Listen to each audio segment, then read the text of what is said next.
Market holiday होगी वो दशहरा के चलते, तो हमारे पास मंडे से थर्सडे का समय, लेकिन बहुत एक्शन पैक्ड वीक है। क्विकली क्यूज पे नजर डाल लीजिए मंडे के लिए। यूएस मार्केट्स में ऊपरी जोन से थोड़ा ठंडे पड़े, लेकिन इवेंचुअली डाउ एकदम फ्लैट बंद हुआ, पर अगर नैस्डैक देखते तो 0.5% का दबाव था। तो जो डाइजेस्ट किया था उससे ज्यादा नैस्डैक का प्रेशर था। और दिक्कत ये कि आज सुबह थोड़ा सा यूएस फ्यूचर्स, चाहे वो डाउ हो चाहे नैस्डैक हो, प्रेशर की तरफ इंडिकेट कर रहे हैं। तो शायद 80-90 पॉइंट दोनों बेंचमार्क्स में दबाव के साथ कामकाज की शुरुआत हो, इस तरह के इंडिकेशंस आते हैं। इन सब के बीच में एसजीएक्स निफ्टी दिखा रहा है कि एकदम एक फ्लैट ओपनिंग होगी फ्राइडे के मोमेंटम के बाद, बीते अच्छे हफ्ते के बाद। इस हफ्ते की शुरुआत एक फ्लैटिश नोट पे शायद होती हुई नजर, एटलीस्ट इस समय अब तक एसजीएक्स निफ्टी की तरफ से ये इंडिकेशंस। ऐसे में दरअसल पिच है कैसी, नीरज जी समझ लिया जाए। नीरज जी गुड मॉर्निंग, कैसा मूड है? आशीष देखो, पिच जो अपनी है ना, वो मुझे पिच अच्छी लग रही है, ग्राउंड नहीं अच्छा लग रहा है। अब इसको आप समझिए कैसे। अभी डोमेस्टिक क्यूज अच्छे हैं, ग्लोबल गड़बड़ है। हाँ, थोड़ी देर पहले अभी हमने कहा था कि डॉलर इंडेक्स को क्रूड परेशान करेगा, तो बहुत सारे लोग ट्विटर पर आप कैसे हो, देखिए समझने की कोशिश करिए आप। ग्लोबल सेंटिमेंट बहुत बढ़िया है, सब कुछ पॉजिटिव चल रहा है, तेजी का माहौल बना हुआ है, लेकिन डेटा सपोर्ट नहीं कर रहा है, इसलिए मार्केट बहुत फ्रेजाइल और शैलो है। हल्का सा हवा झोंका आता है 500 पॉइंट उड़ जाता है, इसलिए क्योंकि वो शेकी ग्राउंड पे आप खड़े हुए हैं।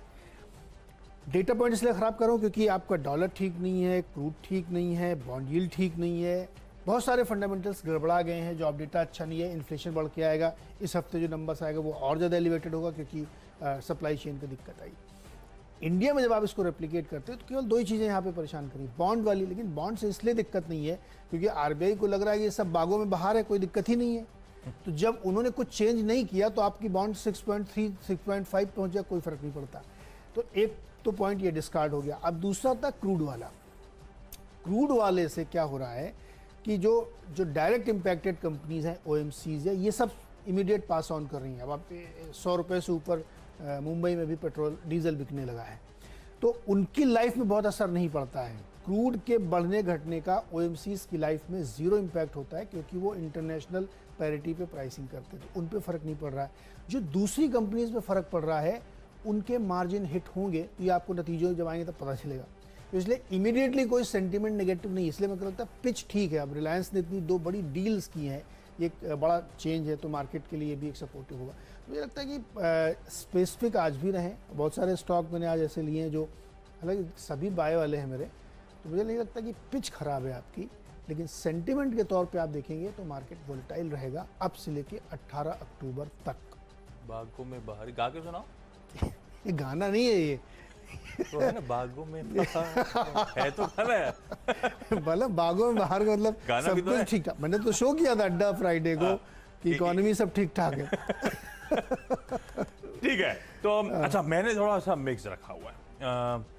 हमेशा ध्यान रखिएगा जो स्टॉक्स मेंशन करे जा रहे हैं वो आप अपनी स्क्रीन पे ऐड कर लीजिएगा। ओपनिंग होनी चाहिए, हमारे पास एक वो टेलविंड है कि हम क्लोज मार्केट्स में अपडेट दे रहे हैं, तो खुलने के बाद क्या गैप अप गैप डाउन हो जाते हैं, तो उसके बाद आपको क्लोजली वॉच आउट करने की जरूरत होगी। तो पहला स्टॉक जो लॉजिकली शायद इन रेड ट्रेड करना चाहिए, तो पहला रेड वाला स्टॉक है वो है टीसीएस का।